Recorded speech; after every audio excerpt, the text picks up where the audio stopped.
Les particules de coordination, huruf ou l'atfi. C'est l'annexion, les particules de coordination. On en connaît quelques-unes déjà. Donc c'est pas un cours compliqué, hein, sauf vers la fin, il y a quelques remarques à retenir. Huruf ou l'atfi. Vous connaissez qui comme particule de coordination? Wa et fa, donc. Thumma, ensuite. Un dernier qu'on a appris également dans la question. Est-ce que, ou bien? M. M. Ok. C'est parti.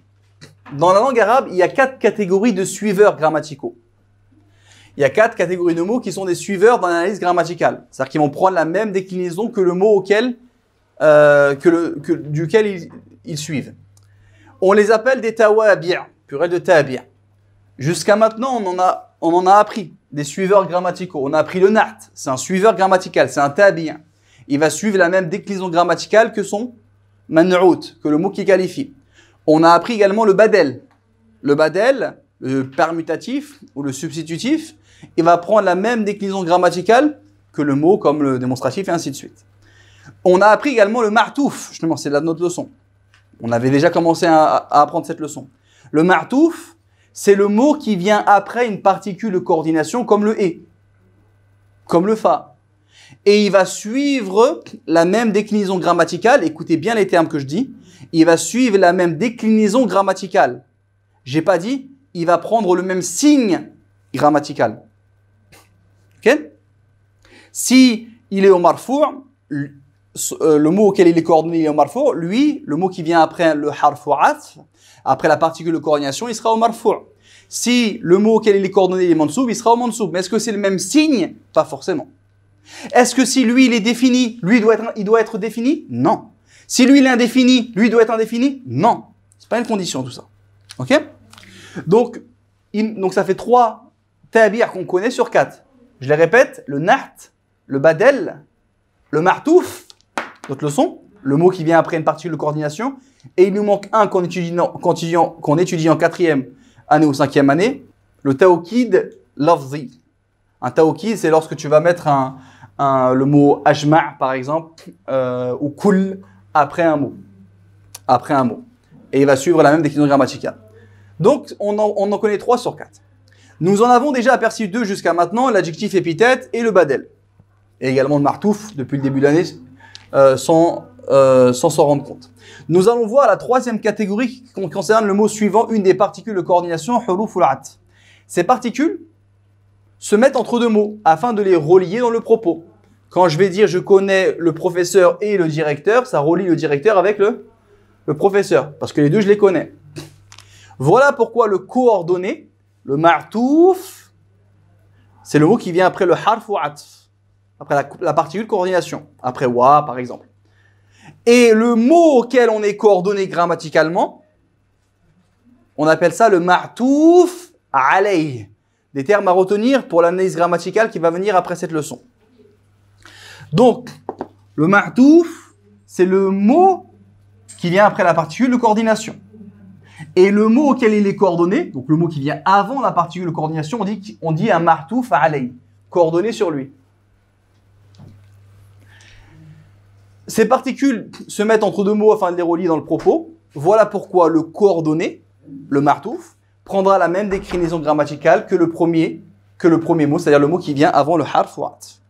Le premier mot, il s'appelle martouf alayh.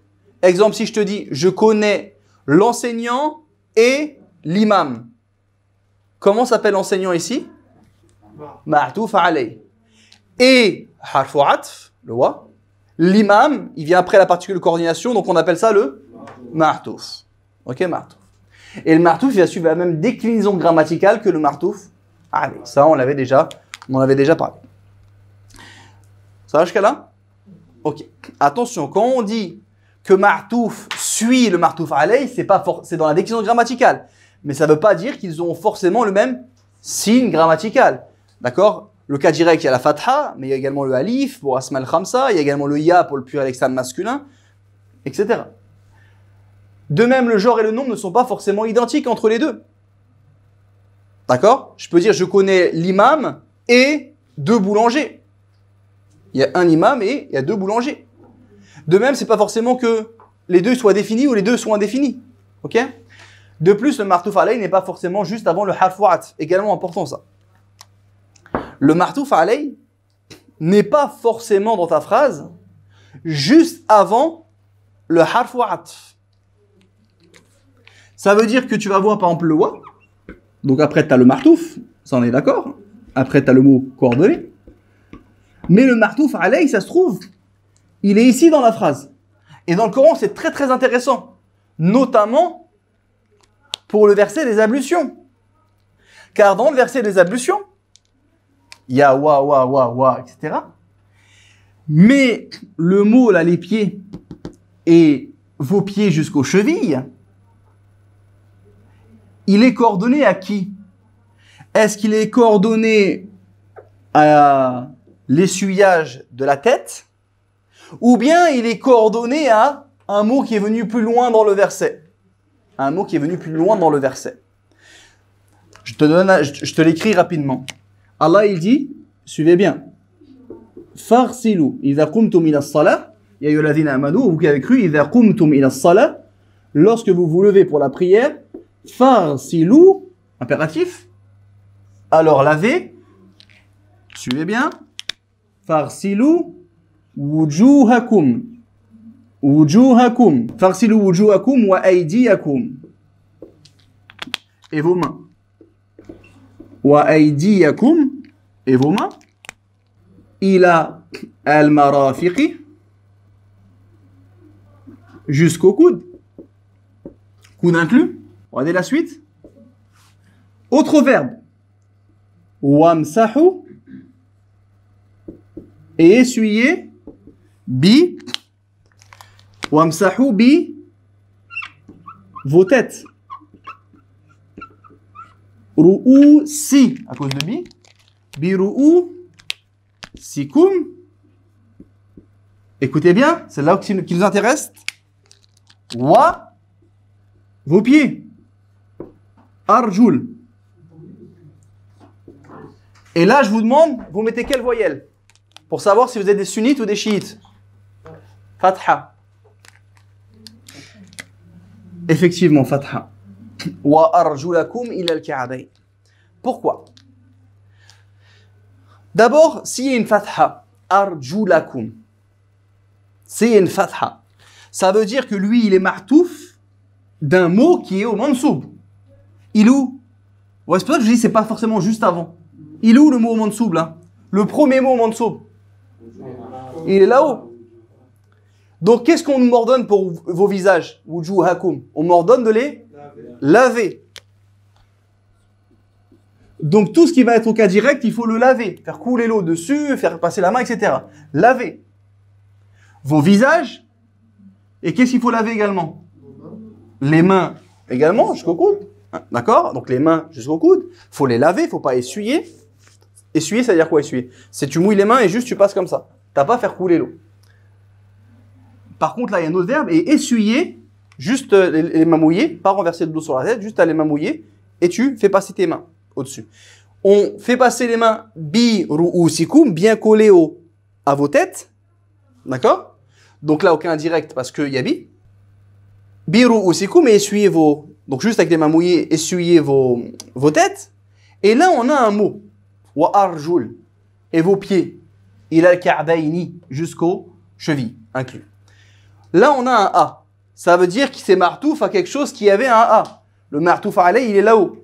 Donc, vous voyez, il n'est pas juste avant. C'est ça où je voulais en venir. C'est pas juste avant. Ok? Wa arjulakum au mansoub. Ça veut dire qu'il faut les pieds, il faut les laver. Dans Surat al-Baqarah, la même chose. Tu as un verset, il est assez long. Et dans ce verset, 2 lignes en dessous, pratiquement, il y a le martouf. Et le martouf alayh, il est 1 ligne ou 1 ligne et demie au-dessus. Et toi, je dis, mais pourquoi wa kufurun? Pourquoi un? Il n'y a que des i avant. D'où il sort le un? Et en fait, il est juste martouf à quelque chose qui est... il est loin. D'accord? Il est loin. C'est comme si je te faisais cette phrase-là en français. Écoute bien. Je connais le professeur qui enseigne l'arabe dans la mosquée où tes deux frères apprennent le Coran et ton voisin. Je répète la phrase. Je connais le professeur qui enseigne l'arabe dans la mosquée où tes deux frères étudient le Coran et ton voisin. Le ton voisin, là, il est martouf à qui? Au professeur du début. C'est-à-dire, je connais le professeur, après j'ai rajouté plein d'adjectifs. Je connais le professeur qui est dans la mosquée, nanana, et après je mets et ton voisin. C'est-à-dire, et je connais ton voisin. Bien que vous voyez qu'il y a quelque chose, il y a une grande distance qui les sépare. Qu'est-ce qui va me permettre, moi, en arabe, de comprendre? La déclinaison grammaticale. D'accord? Il va être en mansoub comme mon voisin. Comme le professeur, pardon. Ok? Donc, très important, l'arabe, pour bien traduire. Et pour bien comprendre le verset d'Allah Azza wa Jal. Ok. Je connais un imam et deux enseignantes, Amin. Je connais un imam et deux enseignantes. A'arifu imaman. Oui.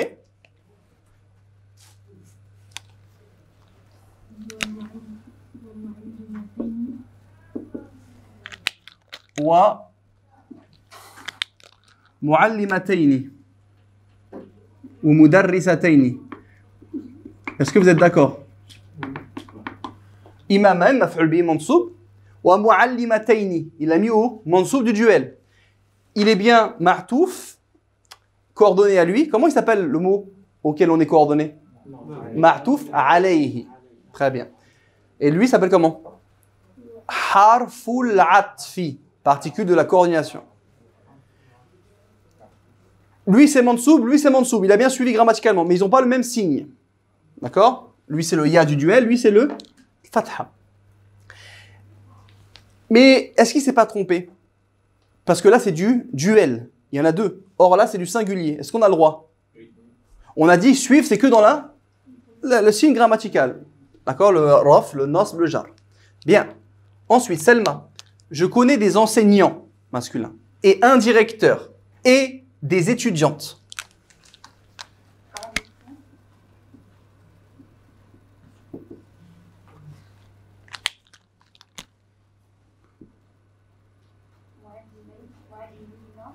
Muallimina ou mudarrisina.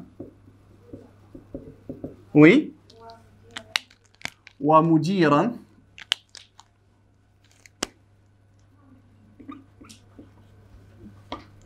Oui.